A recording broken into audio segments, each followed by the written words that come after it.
Hello and welcome to NTV Weekend Edition. On a day, an outbreak of violence claimed lives in Marsabit, while officers on a peace mission to that very county escaped death.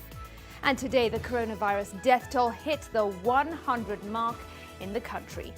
A check of the global numbers first, and at this hour, there are over 7.8 million coronavirus cases.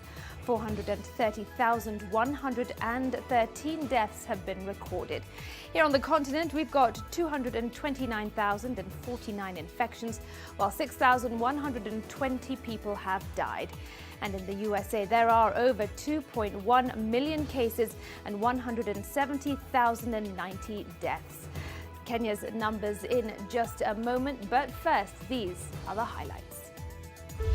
Tonight, 4 killed in Marsabit clashes. Government promises to change tact. We are not going to be very merciful, and we are not going to engage in many negotiations in sorting out that problem. A peace mission goes wrong after helicopter crashes in Meru. Plus, the death toll tops 100. Confirmed cases about 3,500. As Saturday indicated that in Africa, indications are that we are nearing our peaks now. Restaurants' closing time extended. And drama follows Ohangla star to the grave. Mwenye anaezalia alie paka kesho kutwa, no problem. Lakini hakuna mwenye anatoa Ben kwa shimo. Hatujui ni yeye peke yake. Hatujui ni yeye. Abeni Jashiga is finally laid to rest. Also tonight, a huge appetite, a tiny bird. Tamu sana. Mara nyingi tunasema kama ni isindu umeweka hapo utamaliza unga kwa ndoo ya unga. Leila Mohammed tells us why quails could soon be missing from the menu in Western Kenya.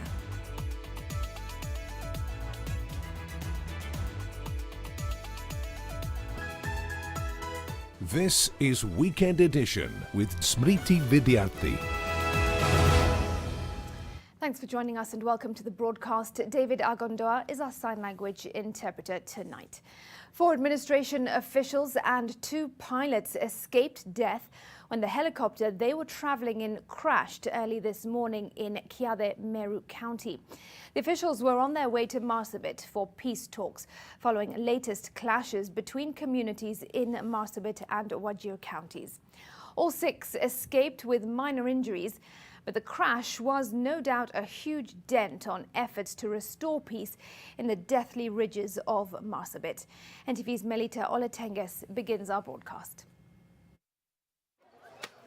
Police Inspector Peter Kemboi and his co-pilot Inspector Jacinta Akorot were on the controls of the helicopter, an Augusta Westland AW119, when it crash-landed in a banana plantation in Kaide, Meru County.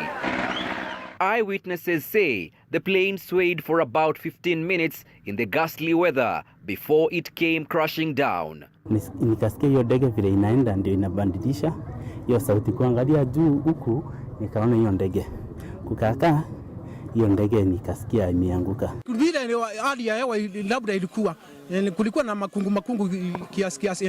The 6 government officials on board the chopper were rushed to the Meru Teaching and Referral Hospital for first aid before being airlifted to the Forces Memorial Hospital in Nairobi by a Kenya police helicopter.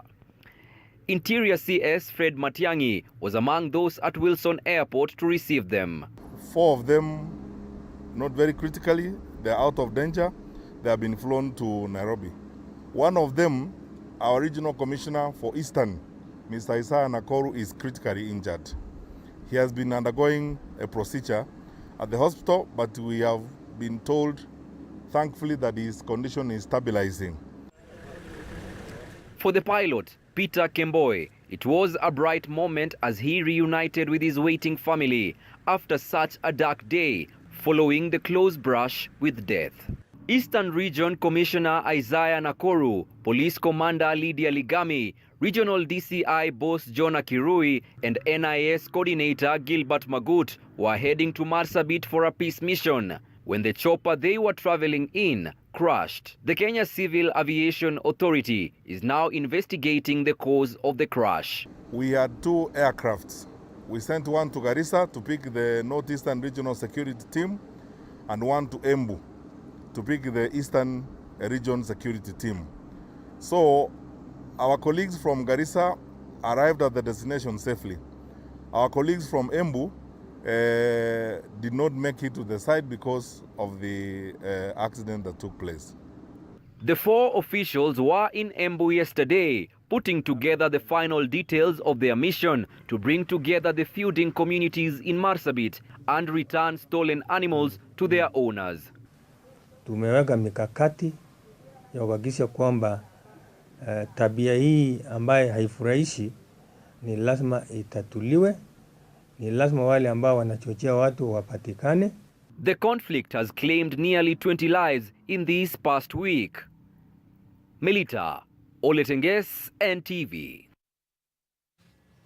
Well, in Marsabit, a fresh flare-up of violence in the outskirts of Marsabit town claimed 4 more lives today. The 4 were herders said to be in search of water and pasture. And the killings come barely a week after 5 other herders were killed in the same area on the border of North Hor and Saku. We'll be bringing you that report shortly from our reporter Mamo Ali. But the echoes of this morning's crash turned into a sore lament over the lives the conflict in Marsabit has claimed. A number of government officials have died on their way there to preach peace. And now Interior Cabinet Secretary Fred Matiang'i says it's time the government stopped talking and started acting on those fanning the flames of violence in the region. Here now is NTV's Brenda Wanga. A narrow escape for the team heading to Marsabit for another round of talks to try and calm the volatile and perennial conflict in that area. The crash hitting too close to home for the Ministry of Interior. We in the Ministry of Interior are the ones who have paid the highest price because of the conflict around Marsabit area. Indeed, for decades now, the search for the elusive peace in Marsabit and its environs has come at a heavy price. In April 2006, a military cargo plane carrying a high-level Kenyan delegation on a peace mission crashed in Marsabit town, taking the lives of 14 people, including 5 MPs. We lost even our Assistant Minister for Interior, the late Mirugi Kariuki. That's how we lost so many members of parliament. We have lost 2 county commissioners there. We have lost our regional commissioner, the late Mr. Chelanga. We have lost senior police officers in that area. We have lost almost 3 planes in that side when everybody tries to find a solution in that part of the country. The region has been a hotspot of largely interclan or community-based conflicts that end in death and destruction of property. Hundreds have lost their lives as the communities fight over limited water and pasture for their animals. But sometimes, and perhaps more worrying, is the politics of the region that fuels this conflict. For how long are we going to live that way? You know, where for them, conflict is war. Disagreement is solved through violence by arming local populations, and so on and so forth. Now the government says the era of talking things over under the guidance of clan and community leaders is over. A change of tact will be employed. Hii vitu lazima ishe. Hii kazi lazima Marsabit iwe kama county zingine.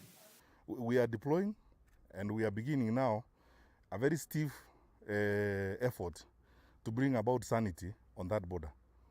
And everyone should understand. I am requesting everyone to understand. We are not going to be very masterful, and we are not going to engage in many negotiations in sorting out that problem. This change of tact comes after several failed attempts to get the warring communities to agree to a peaceful resolution. In 2014, the government initiated the Boma Peace Agreement in an attempt to find a lasting solution to the conflict. The deal committed leaders and politicians to keep the peace and recommended punitive legal action against perpetrators of violence. That pact did not hold, and the communities there continue to suffer the effects of the long-standing conflicts. Brenda Wanga, NTV. Well, the fatal helicopter crash in Meru adds to the list of police aircraft disasters witnessed in recent years. Now, this marks another disturbing spiral in such incidents that raise questions about the safety of the police aircrafts. Zainab Ismail has been looking at the timeline of crashes in the last decade, and all that research has proved that there have indeed been a number of aircraft crashes. All right, and more on that story shortly. And of course, we will be keeping a close eye on this story, following up with the investigations that take place once the search and rescue operation is completely over and done with. Zainab Ismail will join us in a moment with that story. But for now, let's just shift focus briefly. And we turn our attention to the corridors of justice at this point, and the number of people inside a courtroom at any given time will still be restricted in line with social distancing requirements, even though the courts plan to upscale their physical operations starting this Monday. According to new protocols issued by the Judiciary ahead of the resumption, the courts will allocate hearing dates with priority given to hearings that were affected by the scaling down of operations back in March, while hearing schedules will be staggered to control crowds. Parties in criminal cases will be summoned by the Director of Public Prosecution and the police, while those in civil cases have been advised to wait to be contacted by the court. Virtual hearings will still continue, though, with limited physical hearings as necessary as advised by the court. And the Thursday, so that we take it at midday.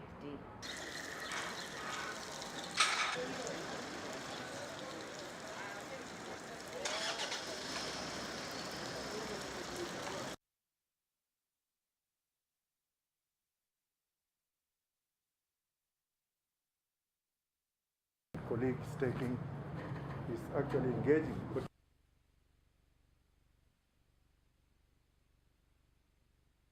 Expunged.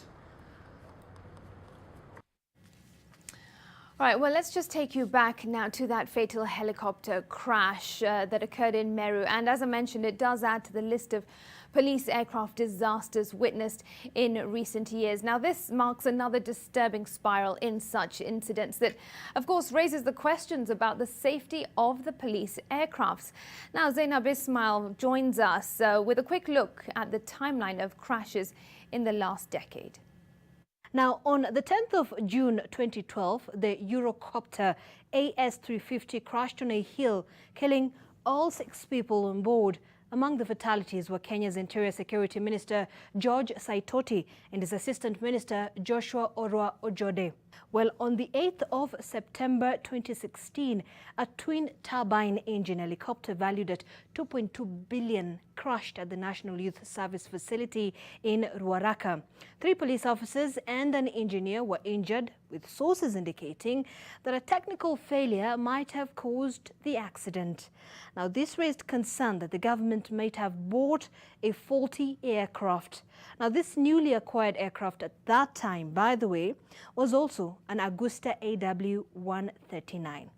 Now, on June 29, 2018, Interior Cabinet Secretary Fred Matiang'i unveiled 3 brand new police helicopters, 2 Augusta Westland 139 and 1 A12 at Wilson Airport to help tackle crime. Now, this addition brought the total number of police helicopters to 11. On the 15th of August in the same year, several police officers suffered injuries after a chopper they were using on a usual patrol made an unexpected landing in Boni Forest. The Mi-17 helicopter was on a routine patrol in Ulugo area when one of its engines malfunctioned. In November 2019, another police helicopter crashed meters away from the Wilson Airport runway after it developed mechanical problems while landing. The craft registration FYSFA had 2 police officers on board, but none was injured. Earlier this year, the National Assembly's Public Accounts Committee probed why the Minister of Interior paid 900 million shillings more for the 3 helicopters. They were valued at 4 billion shillings, but the cost went up to 4.9 billion. They included the Augusta Westland 139 VIP helicopter, the Augusta Westland 139 law enforcement helicopter, and the Augusta Westland 119KX training helicopter. Now, we understand that right now, the police wing has a total of 6 helicopters in operation, excluding the chopper that crashed today.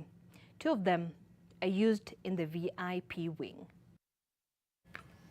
All right, so that is a look at the timeline of crashes. And let's take you back now to Marsabit, where a fresh flare-up of violence in the outskirts of Marsabit town claimed 4 more lives today, as I mentioned, and the 4 were herders said to be in search of water and pasture. And these killings come barely a week after 5 other herders were killed in the same area on that border of North Hor and Saku. Here now is NTV's Mamo Ali reporting from Marsabit. There is seemingly no let-up in the bloodletting that has gripped Marsabit. I'm reliably informed that even in the second dam, Malakayaya, they have again attacked as I speak. And we don't know what amount of damage that's going to be caused. Police had to be called in to crush fresh fighting on the border between North Hor and Saku. The poor herders were just moving with their donkeys to take water from the dam. They were ambushed and killed heinously. I don't know what the government of the day want to do with the security situation around this ward. Along the Marsabit-Wajir border, trouble is said to have started following an influx of herders from Wajir in search of pasture. But what starts as a simple conflict over resources often descends into something more sinister. We are told, and this is what some leaders keep on saying, that this is a historical problem. Yes, it may be a historical problem, but are we going to remain captives of history? The recent fighting has so far claimed 19 lives. On Monday, 4 people were killed along the Badasa-Songa road, sparking protests among locals that paralyzed transport along the Isiolo-Marsabit road. At least 50 people were arrested as police fired live rounds to disperse the protesters. Just a few days before, fighting between rival communities on the northern and Saku border claimed 5 lives. The Interior Ministry says recent skirmishes are politically instigated, even as it faces hurdles in ridding the area of the guns in civilian hands. Mamo Ali, NTV, Marsabit. All right, we will be keeping close eye on that story. But now to the coronavirus. And it has been a journey of highs and lows in the fight against the COVID-19 pandemic. And the 100-mark death toll is one such low that the country has been dealt, as millions of Kenyans stare at a peak in the number of infections. 152 people have tested positive for the virus, bringing the total of positive cases to 3,457. Well, the country is now bracing for impact as the number of infections approach the peak.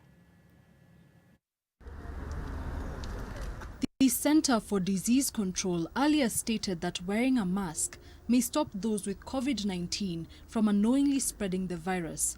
And as the country marks a grim milestone in the number of deaths, this may be the only saving grace. The use of the face mask is one of the easiest containment measures that has been put in place. Unfortunately, some of us put on their masks, but what I would call it is at half mast, so that it is at the chin level, or is the wrong mask, or no mask at all. The 100 deaths announced today brought home the stark reality of the wispy line between life and death, as the number of infections is expected to peak in August. That the virus has had a domino effect on every sector in the country is indisputable. Snarl-ups continue to pile along the Malaba border, owing to the long lines caused by truck drivers waiting for COVID-19 clearance to cross the borders. The battered economy is now crawling to recovery, and following the president's directives to ease some restrictions to allow for businesses to operate, many sectors have since reopened. However, some questions lingered on the operating times for restaurants, given the fact that the president adjusted the curfew times from 9 p.m. to 4 a.m. The government has now corrected its earlier position on the closing hours for restaurants. The closing hours for restaurants and eateries is 5 p.m. We want to correct that. It's 5 p.m. However, this is under discussion, and as soon as decisions are made as to when the cutoff time is, it will be communicated. The new infections point to the troubling threat of community transmissions as the government rolled out home-based care as it prepares for a spike in the number of infections. Gena Kirori, NTV. Elsewhere, the Attorney General Paul Kihara and Solicitor General Kennedy Ogeto have 7 days to explain why they should not be kicked out of the Law Society of Kenya. The two have been accused of blocking the appointment of 41 judges who had been shortlisted by the Judicial Service Commission in what the LSK now says amounts to a gross violation of the Constitution. But as NTV Silas Apollo reports, the decision by the LSK may prove to be an uphill task, as it may require more than just votes from members to be ratified. For close to a week, the judiciary and the executive have been at war, one involving what the judiciary says is the inability of the executive to uphold the rule of law, obey court orders and appoint judges to courts. And now the LSK has been sucked into that war, threatening to take disciplinary action against the Attorney General Paul Kihara and Solicitor General Kennedy Ogeto, who it says are the agitators of the wrangles. Oh, are we on air? LSK is accusing the two of failing to advise President Uhuru Kenyatta to appoint 41 judges who were interviewed and shortlisted by the Judicial Service Commission sometime last year to the bench. The President of the Republic of Kenya has refused to swear in these judges, notwithstanding his obligation under the Constitution to do that, and notwithstanding a directive by the court made on the 6th of February 2020.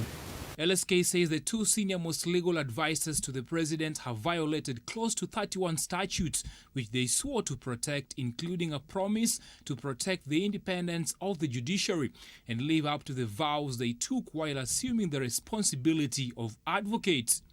The state in which we are in now indicates, without any fear of contradiction, those in office have decided that laws and court orders will only be for the obedience of the people and for the disobedience of those in power. That is an invitation to anarchy. Kihara and Ogeto have also been accused of failing to include and gazette lawyers as essential workers during the COVID-19 pandemic. Our two members have refused to listen to us. They have refused to abide by valid court orders, essentially orders made by elders. Now we're giving them an opportunity that's not even given in the book of Matthew. We're going to try them. And if the members decide that they should be expelled, we'll leave them to the world. But even as the LSK ponders on how best to punish the two, some are throwing in a word of caution. LSK has a role to play in trying to make state officers accountable in general, as well as state officers who are members of the Law Society of Kenya. So the right balance to be reached may have to be determined on a case-by-case basis. Both Kihara and Ogeto have until June 22nd to give their responses to the LSK ahead of a members' annual general meeting on July 23rd. Silas Apollo, NTV. Meanwhile, the drama continued at the home of Ohangla musician Bernard Onyango, popularly known by his stage name Abeni Jashiga, who was finally buried in the early hours of this morning under tight security. His family, however, had to sit on his grave to stop his fans from exhuming his body. The fans had stopped his burial yesterday, demanding to view his body. Daniel Mule has that update. Mwenye anaezalia aliye paka kesho kutwa, no problem. Lakini hakuna mwenye anatoa Ben kwa shimo ati anarudishwa mahali. Hatujui ni yeye peke yake. Hatujui ni yeye. The family of the late Ohangla maestro Bernard Onyango Obonyo, whose fans referred to as Abeni Jachiga, had a hard time controlling the crowds that wanted to exhume his body this morning. His mother and close family had to sit on the grave to stop them. His fans thronged his Chiga home in Kisumu after word filtered through that he had been finally buried in the dead of the night. The popular Ohangla singer's burial had been scheduled for Friday morning in conformity with the COVID-19 containment measures. But the charged crowd would not let that happen until they were allowed to view his body. But police convinced the family to hurriedly go through with it in the early hours of Saturday morning. Only his younger brother witnesses the burial that took place under tight security. Waliniambia hawataki kelele. Juu mtu akianza kupiga nduru, kupiga kelele, watu wanaweza anza kuitana na mtu anaweza kufa tu sasa hapo. Nilienda nikaongea na madhe, mama akaniambia ana shida, anataka Ben apumzike. The family claims the country's leaders had abandoned him in death, even though he sang songs in their praise when he was alive. At least wangemwacha alale kwa boma yake, watu wamuone. Au mafanzi zake wenye wangemwona wangetupea hiyo siku ya jana, maybe wamuone. Juu watu wengi walikuwa na suggest ati hawezi zikwa the same day, at least wamwachie the all day wamuone, kesho yake afanye nini? Azikwe ambayo ni leo. Yesterday, police had to take off after they failed to disperse the mourners. The burial was called off and the body taken back to the funeral home. The mourners stayed around his home until the nighttime curfew came into force at 9 p.m. only to wake up to news that he had been buried in the night. The Ohangla maestro most popular for his Doluo classic piece Mano Kasinde died on Thursday. Daniel Mule, NTV. Well, after that drama, may his soul rest in peace. We're heading into our first break, but check this out. There is a disclaimer. If you're afraid of snakes, well then turn away, because we're about to put a massive 8-foot python on your screen. And this is it. Caught in Muranga by 23-year-old Eston Kimani, who caught the snake after being alerted by residents of Kandundu village. He then rode over 10 kilometers to present the python to the Kenya Wildlife Service office. Well, Eston says it is his dream job to become a warden. He also urged residents who were amazed by his bravery not to kill wild animals and to protect them instead, including snakes.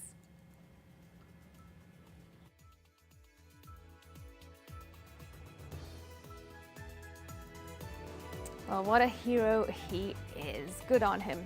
At this point, we take a break. Don't go far. We'll be back in just a moment.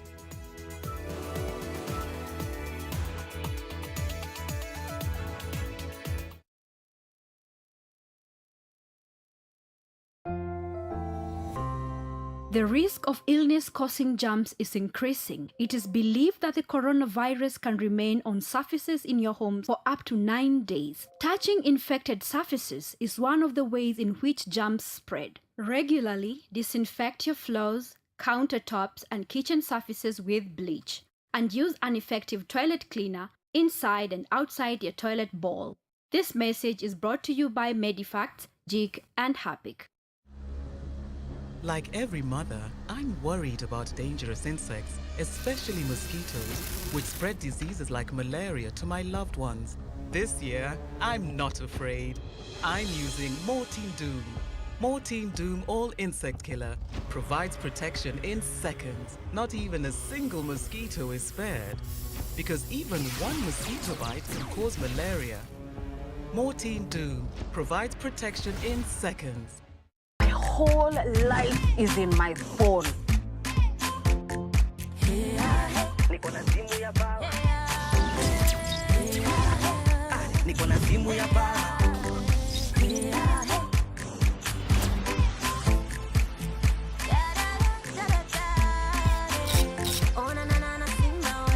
Niko na simu ya baba. Mimi niko sawa. Niko na simu ya baba. Kanipicha simu ya baba. Shine up your A moment, yeah.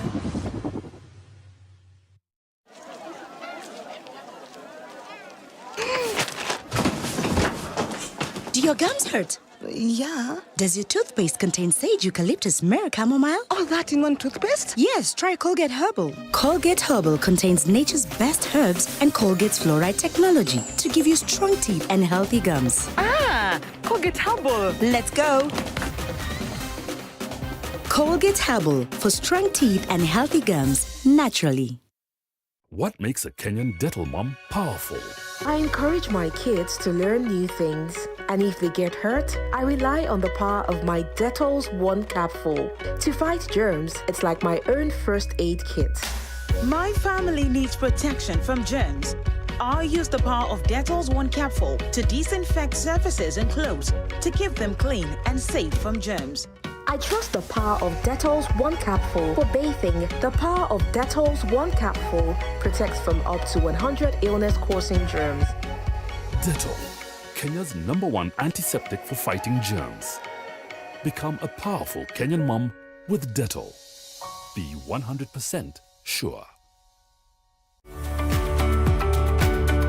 We are all surrounded by children, whether our own or society's, but the question here is, do we have the skill set to preserve life in case of an accident? 8 out of 10 parents do not know basic first aid. I realized the eyes were rolling. She had already turned to blue. It takes 6 minutes to lose a child's life when they choke. Join us for Pediatric First Aid Conversation as we learn more from Alice Kibagendi, a parent and founder of Amara Initiative, and Dr. Super Tunji, a pediatrician.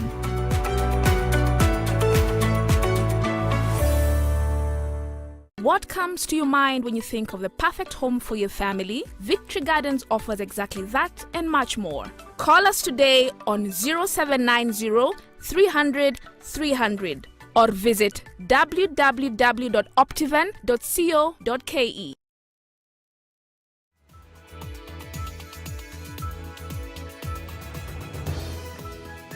Thanks for staying with us. Now, close to 100 SDA worshippers were arrested earlier today in Trans Nzoia after they were found congregating in one of the homes of their church members. The worshippers had convened to celebrate the Lord's Supper, flouting rules on religious gatherings. Ruth Samoy tells us more. As the government ponders over the proposals to reopen churches, worshippers from Itume in Kitale town filled up the home of one of their members for service. In the congregation were among the 57 who had been arrested earlier and forced into quarantine on the 25th of April for flouting a ban on church gatherings. Walitushika wakatuachilia tukaenda quarantine 14 days, lakini tukatoka hapa tukaenda milimani tukafunga siku 3. Tukavaa magunia tukiomba kwamba Mungu aweze kukomboa Kenya. Oblivious of the risk they posed to each other, the service went on with individuals unmasked. Kwa sababu corona imetuadhiri kiasi kwamba washiriki wamemisi hii kiungo muhimu. Kwa hivyo tukiwacha kufanya, tukiwacha kutawadhana mikuu, tumeanza kuondoa ushirika wetu na Yesu. The church elders admitted that they had no approval from authorities to convene the gathering that lasted about 4 hours. But they want the government to reopen churches soon so that they can pray for the nation. Maana ingefika wakati kama huu, wakati kisa imetanda ulimwenguni, mambo mengine kulingana mujibu wa Biblia haihitaji ruhusa. Maana hata maombi unapoombea taifa, si lazima uombe ruhusa ndio uombee taifa. The worshippers have been detained at the Trans Nzoia police station. Ruth Sarmoi, NTV. Now, way before quail eggs were the craze, the tiny birds were hunted in the forests and bushes of Western Kenya for their meat, which is still a delicacy in many homes there.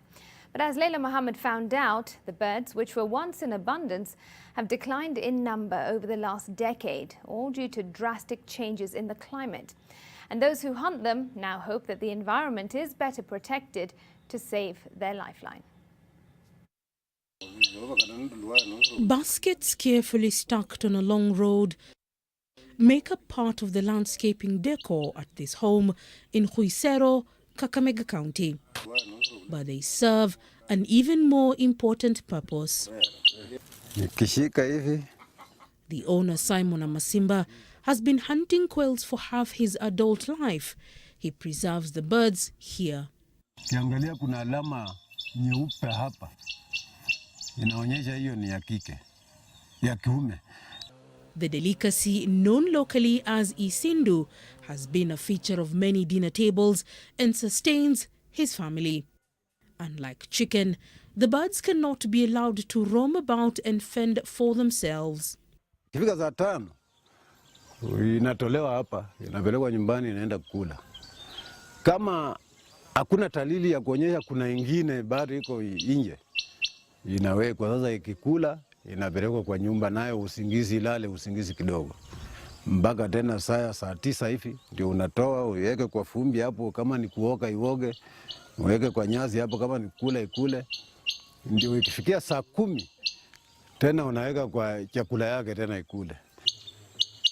The tiny birds are a terrestrial species that feed on seeds and insects. It is notoriously difficult to spot as it hides in crops. Even when flushed out, it tends to keep low and creep back into cover. Often, the only indication of its presence is the distinctive wet my lips, repetitive song of the male. The call is uttered mostly in the mornings, evenings, and sometimes at night. But their numbers have been declining. Now farmers like Simon Amasimba cannot hunt them in the wild, but have to rear them at home. Lakini shida yao, unajua mashamba silikuwa makubwa na wanaona za kuna haja ya kuweka karibu kwa boma hivi. Wanapeleka kwa shamba yenye iko nafasi kubwa. Sasa hiyo inabidi wewe mwenyewe utakuwa ukilala huko. Wakati unapeleka, kama utapeleka mapema, unaenda na wakisha moto hapo. Sasa mahali wewe utakaa, moto inawaka. Farmers like Simon Akala say that change in weather patterns has affected how they farm the birds and how many they can take to the market. Kati mvua ilinyesha nyingi, sasa wanajua asipendi mvua nyingi. Taka kama inanyeshako kidogo, zinaonekana. Akala says that he is lucky to get even 10 in the wild. Just a few years ago, he would come home with about 50 or more. Na tena zamani tulikuwa napanda wimbi, mtama, wakati huo ilikuwanga nyingi sana. Kile saa hizi mtama, unaona hata bila unatembea kwa hii mashamba hakuna mtama. Tumesunguka hakuna mtama. Umeonako mtama mahali kweli? Hata wimbi hakuna. Na hivi sasa unapata watu wachache sana ndio wanapanda hizo mimea. Na hizo mimea ndio chakula kubwa ya hawa ndege. But for a bird that is also incredibly rare to find, tales of its great taste are quite common. Tamu sana. Mara nyingi tunasema kama ni isindu umeweka hapo utamaliza unga kwa ndoo ya unga. Kwa hivyo ni sehemu ya kitu ambayo najua wakaaji wa hapa wana haja nayo, sio kwa minajili ya biashara, lakini kama chakula kwao. The bird is prepared the same way as chicken. Once the insides have been removed, the bird is placed over an open fire and grilled until the blood dries up. The smoke adds to the taste. Sindu moja tulikuwa nakula hata watu 4. Sindu moja tu naona hiyo. Hata watu 4 hata 3 mnakula sindu. Napigwa na mshere hatu peke yake. Wewe karanga vile siku hizo wanajua ana karanga, wanaweka mafuta, nyanya hapana. Inapiga tu na mshere hapa peke yake. Wakati mmoja tumekuwa na mzungu hapo Ekambuli Secondary School, alikuwa anasaidia hapo kwa shule. Na alipewa isindu kutokana na watu wetu ya hapa na akafikiria ni kifaranga. But the community now fears that the birds could disappear altogether owing to the degradation of the environment and climate change. Ubadilishaji wa mazingira kiasi ya kwamba tuna sehemu ambazo zinatengwa kwa minajili ya kuzalisha hizo na pia kueneza hizo isindu ziweze kukuja. We would also like to advise farmers to explore the possibility of venturing into more exotic quail farming, because we have the exotic quail farming and the wild quails. The exotic are largely big. For now, those who still rear the birds hope to pass on their skills to the younger generation in the hope of keeping isindu on many dinner tables in years to come. Leila Mohammed, NTV. I've not tasted quail eggs nor quails themselves. I'm not so sure that I ever would. Let me know if you have. Tweet me at Smriti Vidyarthi. Now, the tourism industry has been among the worst hit as the pandemic suspends travel, starving many countries of the much-needed tourism dollars. Well, will the industry recover? This Sunday, that's tomorrow, NTV's Zainab Wandati examines the impact of the pandemic on the Masai Mara ecosystem and tells us how, amid the crisis, the wildlife is still thriving. Here's a preview of her feature, Running Wild, that airs tomorrow at 9 p.m.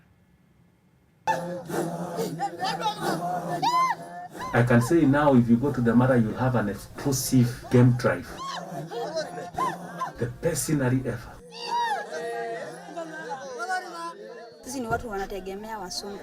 Tunashona. With the coronavirus, tourism disappeared through the window.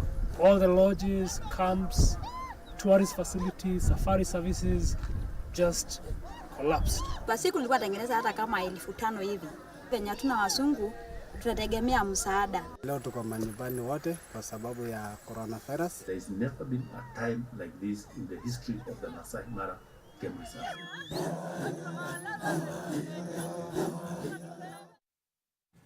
Running Wild coming to you tomorrow at 9 p.m. Be sure to watch. All right, here now is an uplifting story for you and another beautiful sight before we take a break. Australian researchers discovered they were underestimating numbers at the world's largest sea turtle nesting site. Stunning drone technology footage used for the first time shows thousands of turtles swimming in the crystal blue ocean at the Great Barrier Reef. The researchers had previously counted turtles as they landed on the beach to lay eggs, with about 23,000 counted in a single night, and by marking the creatures with non-toxic soluble paint to more easily track them in the ocean. But after this footage, they realized they had underestimated numbers by more than 50%.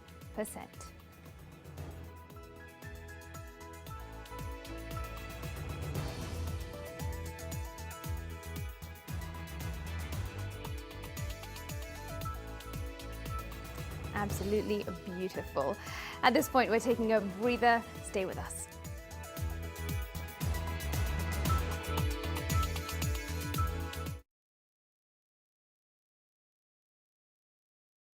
John suffers from indigestion.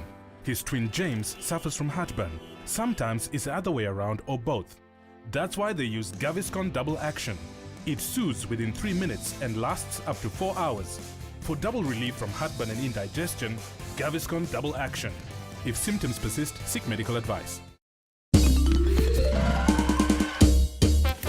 Sona moja imetengenezwa kwa njia spesheli ili kupambana na maumivu kwa haraka.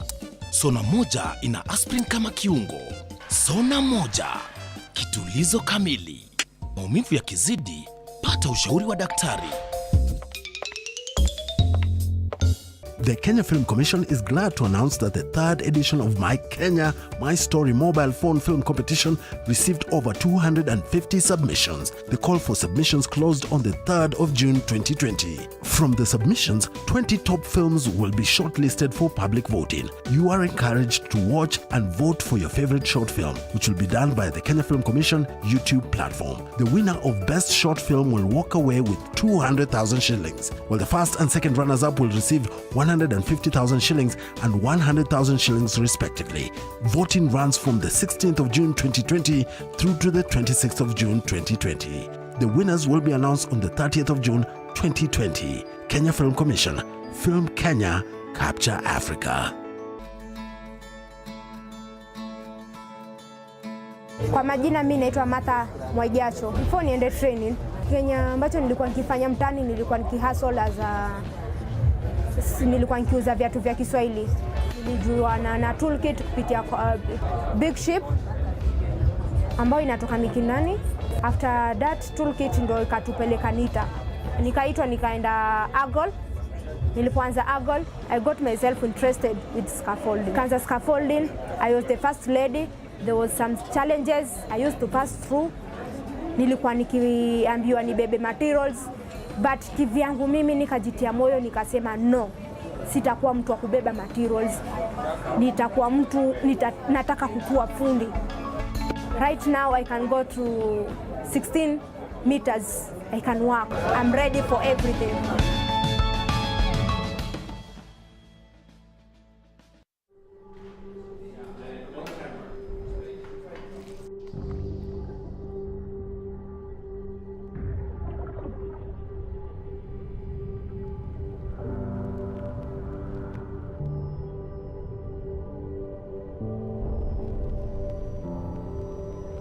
Beat sensitivity pain fast with Sensodyne Rapid Action for clinically proven relief in 60 seconds.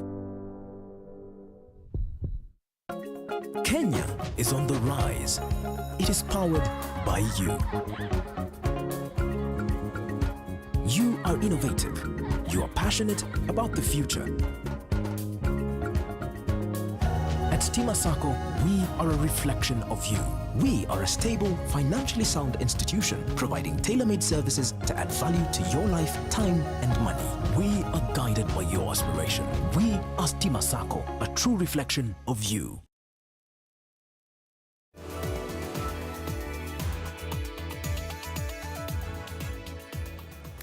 All right, politics now. In the Mount Kenya region appears to be paving the way, literally speaking, for the president's inspection tour of government projects. Just this week, cabinet secretaries and other high-ranking government officials have inspected various projects along with some legislators. NTV senior political affairs reporter Kennedy Mureithi with the details. The last 2 weeks have seen heightened activity within the Mount Kenya region as government officials led by cabinet secretaries troop there to oversee development projects. NTV has learned President Uhuru Kenyatta is expected to make a round trip of the Mount Kenya counties soon, and his handlers argue there must be tangible projects for the head of state to either launch or commission. Transport CS James Macharia has been tasked with Central Kenya, and MPs have been asked to deal with the political angle of wooing the residents by bolstering his statements and accompanying him to oversee the projects. Wale wamekuwa wakinena rais hafanyi Mauti Kenya, rais hafanyi hii. Sasa leo muwapigie pisha, manake pisha huogea sana. Kwa maneno ya maendeleo, tunahangi ile koti ya siasa kwanza. Na ndio naona mimi hapa, mimi ni watagataga niko hapa. Iko Kimari hapa ni wakieleweke ako hapa. Sisi tunaunga president wetu mkono, sisi tuko nyuma ya rais wetu na tutasimama pale kindete. Na yale yote president atasema tutafuata. The CS Macharia trip also saw him inspect ongoing revival works on the Nairobi-Nanyuki Railway. It's almost 90% complete. And what it you do, it you actually link the northern corridor, which is Nairobi-Mombasa, and Lapsset corridor, which is Lamu-Isiolo. That way our country's development will be integrated. Sisi tunangojea hiyo reli, hata tukiambiwa next month itakuwa launched, tutakuwa sawa kwa sababu majani yetu hata ikienda Mombasa, kahawa, maneno yetu yatakuwa sawa. Earlier this week, Gender and Youth Chief Administrative Secretary Rachel Shebesh, accompanied by Jubilee MPs allied to President Kenyatta, made a trip of the railway inspecting ongoing works. Murang'a County, from July 1st, we will also have the same Kazi Mtaani program, and it will be stationed mostly around where there is high populations. Agriculture CS Peter Munya has for the last 3 days camped in both Central and Mount Kenya East regions, attending to agricultural issues mostly of coffee and milk. Hauna pesa ya kununua fertilizer, hauna pesa ya kupeleka mtoto shule, hauna pesa ya maslahi yako ya kiharaka ukingoja ile pesa ya kahawa. Kwa hiyo president akaweka hiyo pesa kando, akasema hii iwe inasaidia wakulima. Tukishirikiana na yeye akiwa mbele, mimi naona factory ya maziwa inaweza patikana hapa Tharaka Nithi. Much time has been spent dealing with the coronavirus pandemic, and there is a likelihood that immediately the threat is contained, there may be little time for work, and most likely politicians will swing into 2022 politics. When President Uhuru met Mount Kenya political leaders at Sagana last year, he promised of more engagements with the region, faced with the ever-growing political threat that is his deputy William Ruto in his backyard. Tulipata madoadoa na mimi naweza kuambia ukweli because jana niliona kwa gazeti ati ikisema wale wanasupport Uhuru Nyeri ni Kanini na Gujini. Uongo. On Thursday, Meru political leaders led by Governor Kiraito Murungi had a session with Interior CS Fred Matiang'i to discuss stalled projects that needed immediate action. We are going to complete some projects first, so that when the president comes to Meru, he can come and commission them. Sports Chief Administrative Secretary Hassan Noor visited the Rakanithi County, specifically Chuka, to inspect the Kirobia Stadium, one of the Jubilee government's stalled projects, and promised revival within the shortest time possible. Kennedy Muredi, NTV. Right, it is time for another breather, but first, there was a massive oil spill in the Arctic Ocean last month. And the Arctic is miles away, but you should still care because this spill has had a terrible impact on the environment. Over 21,000 tons of fuel spilled into Russia's Arctic region after a reservoir collapsed at a power plant. Now, it's believed that now the spill will take years to clean up. It's already had devastating effects on the local ecosystem, with dead ducks appearing on the shores. Well, 2 engineers on suspicion of breaching environmental protection rules could risk up to 5 years in prison if convicted.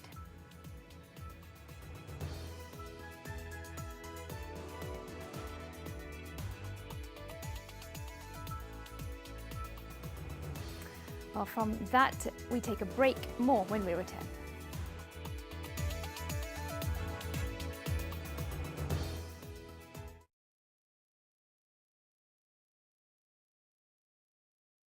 Explorers of the night, wale wase wa kuhustle usiku, kustreama movies, music mix diehards, and gaming fanatics. We've heard you. It is now your time to fly your flag high. Do what you love, mpaka che na Telkom. Join Usiku Sako with Telkom night bundles that allow you rule the night at prices you love. Join our tribe, Usiku Sako Squad. Just dial *544# from your Telkom line and select the night bundle of your dreams. You are the legend the night needs. For a better tomorrow, don't forget to do the 1, 2, 3 with Colgate every night.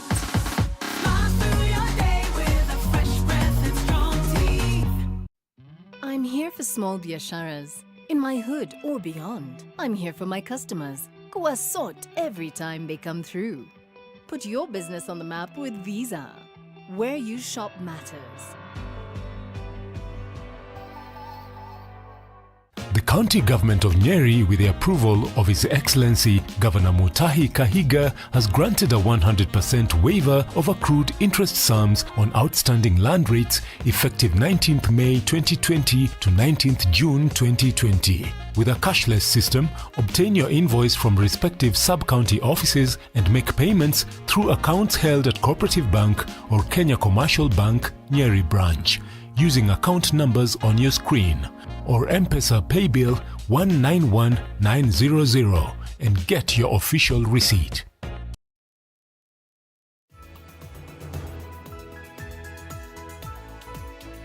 Welcome back. The Nakuru County Government has received disposable masks worth 2 million shillings from Family Bank for health workers.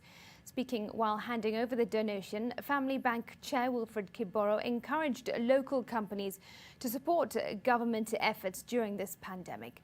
The face masks will be utilised by health workers at the Nakuru Level 5 hospital, which utilises nearly 5,000 masks per day. The hospital also hosts the county's main isolation facilities. Asante sana. This will go a long way. As you know, Nakuru is the gateway to the Western Kenya. And we need some of these facilities, which will help us a lot. And 2 million is not something small. We really appreciate. That's a big gesture, and we want to urge you, in case we get something more, please think of this great county of ours so that we can assist the citizens around here. I would also like to express my appreciation for the medical staff, the people in the health sector, who are keeping the residents of Nakuru safe. I'm also a resident here. I live in Subukia, so this is very personal and very good to me to be able to help in my county for the being in the front line for the fighting against the COVID-19. And also the county, I think the interventions that they have done so far seem to be working very well, because, Nakuru, we are very vulnerable because it's the corridor to the western, to Uganda, Rwanda, Burundi, and eastern DRC, and also Sudan and other places like those. All right, the sports news is up next, and this might get you into the mood. He may be silent and his moves mechanical, but he can pull you a pint without the slightest concern about contamination. Meet Beer Cart, the robotic barman serving beer in Spain. Now, he made his debut after bars and cafes in half of the country were allowed to reopen their terraces. And sitting in the middle of the bar, the giant robotic arm with a captain hook pincer smoothly reaches over to a dispenser, takes a plastic cup, then spins around to hold it at an angle under the tap, gradually straightening the cup as it fills. The robot then places it on the counter for the customer to pick up.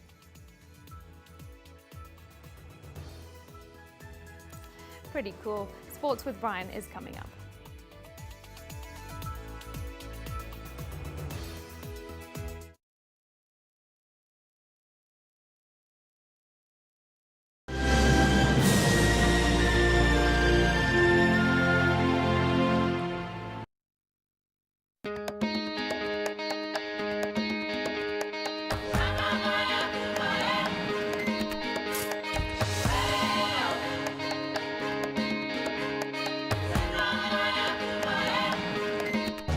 Sacco, we are a reflection of you. We are a stable, financially sound institution providing tailor-made services to add value to your life, time and money. We are guided by your aspiration. We are Stima Sacco, a true reflection of you.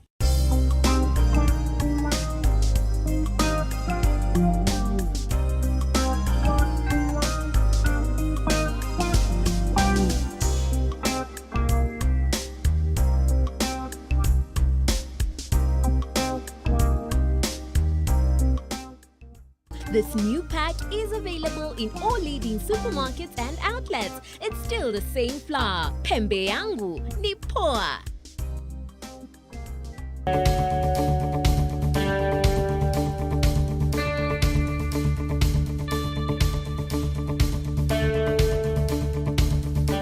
Applications are ongoing for the June and September 2020 programs for diploma, bachelor's, master's and PhDs in all our campuses with online classes available. Prevent the spread of COVID-19 by following the government health guidelines. The University of Nairobi is a world-class university committed to scholarly excellence. Change can be disruptive, but Business Daily has got you covered. Get evolving market trends, ingenious business ideas, and the latest tech content in the new market dynamic and exciting lifestyle content in the new normal environment. Business Daily. More possibilities. We are all surrounded by children, whether our own or society's, but the question here is, do we have the skill set to preserve life in case of an accident? 8 out of 10 parents do not know basic first aid. I realized the eyes were rolling. She had already turned to blue. It takes 6 minutes to lose a child's life when they choke. Join us for Pediatric First Aid Conversation as we learn more from Alice Kibagendi, a parent and founder of Amara Initiative, and Dr. Super Tunje, a pediatrician.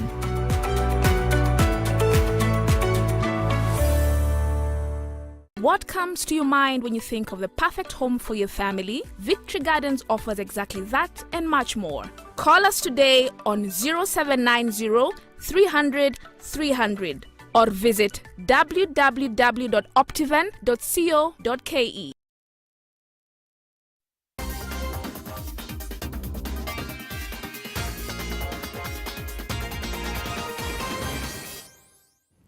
Let's have a look at the day's sports news. Welcome, my name is Brian Otwal.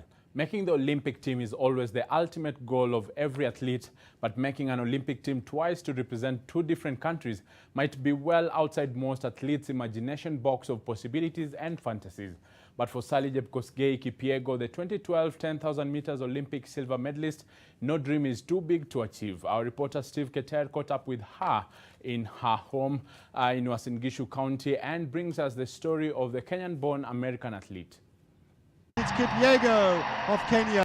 Raised by a single mother after losing her father when she was only 4 years old, Sally Jepkosgei Kipyego's elder brothers, Christopher and Mike Kipyego, played a big role in inspiring her athletics career. Mike was the pioneer of the family. He started running really early on, went to Europe in class 8. That was impressive, you know. And so obviously I was like, oh, I have to do this. This is fantastic, you know. And then I started running in primary and I realized that I was good. However, along the way, she lost interest in running. I gained a lot of weight as a teenager, as a young girl, because that's what happens, you know. You're in Form 3, Kideri, all that good stuff.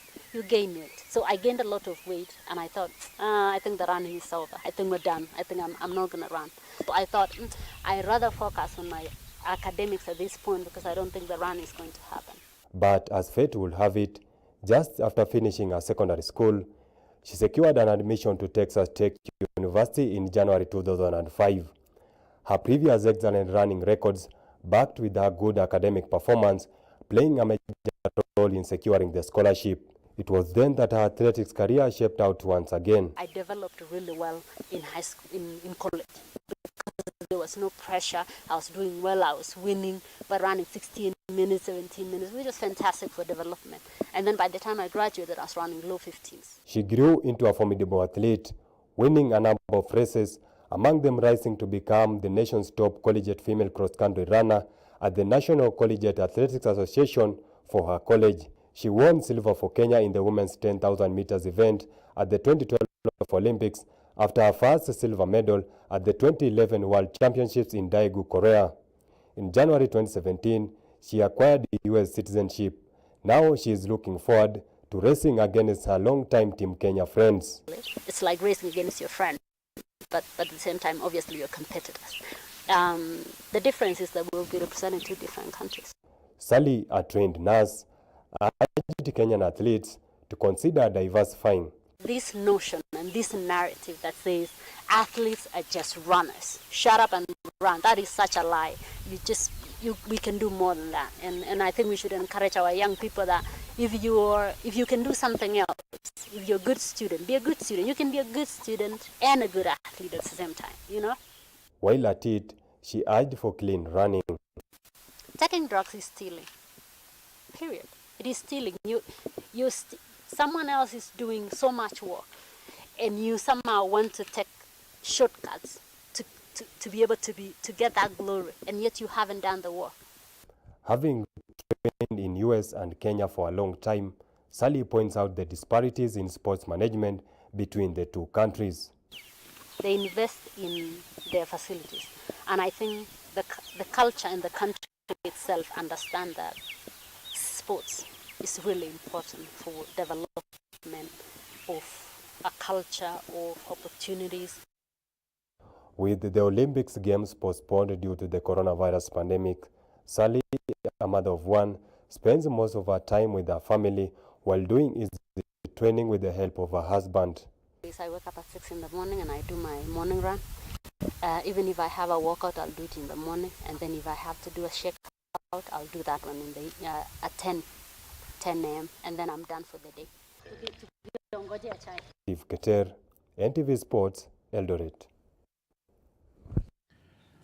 Thank you so much, Steve. And you can get the full story on Sunday's Daily Nation. That's coming to you. Big interview by Bernard Rotich in tomorrow's newspaper. Moving on, Kiambu Governor James Nyoro has promised to continue the development of infrastructure in the county to help nurture budding talents in sports. Nyoro was speaking during the awarding of the Kiambu Super Cup champions. Siku ya leo tulikuwa tumekuja hapa kupokea pesa za Kiambu Super Cup tournament ambayo ilianzishwa na gavana mwenye aliyekuwa, lakini leo gavana Nyoro amehakikisha kwamba kila team yenye ilishinda katika ward level imepata 50,000. Kwa hivyo leo tulikuwa tumekujia hizo pesa na tunashukuru ya kwamba waziri wa michezo Kiambu County na gavana Nyoro wamehakikisha kwamba hao wachezaji ambao wametoka katika ward level wamepata pesa zao. And what we are thinking about is first and foremost, as the chairman James Kamau said, we need to develop sporting infrastructure because we don't have it. You have football that is being played on stones. The training of the coaches, the training of the referees, all of that we are going to undertake, and I need to see the program going forward so that we can start that. That does not require a lot of time. It doesn't require rain. So we want to nurture the talents related to games, athletics, and so on. Next year's Olympic Games will be safe despite the coronavirus pandemic, Tokyo Governor Yuriko Koike said, pledging 120% effort to ensure the first ever postponed games can go ahead. Koike, who announced she would stand for re-election next month, said the city was committed to holding the event as a symbol of human triumph over the virus.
This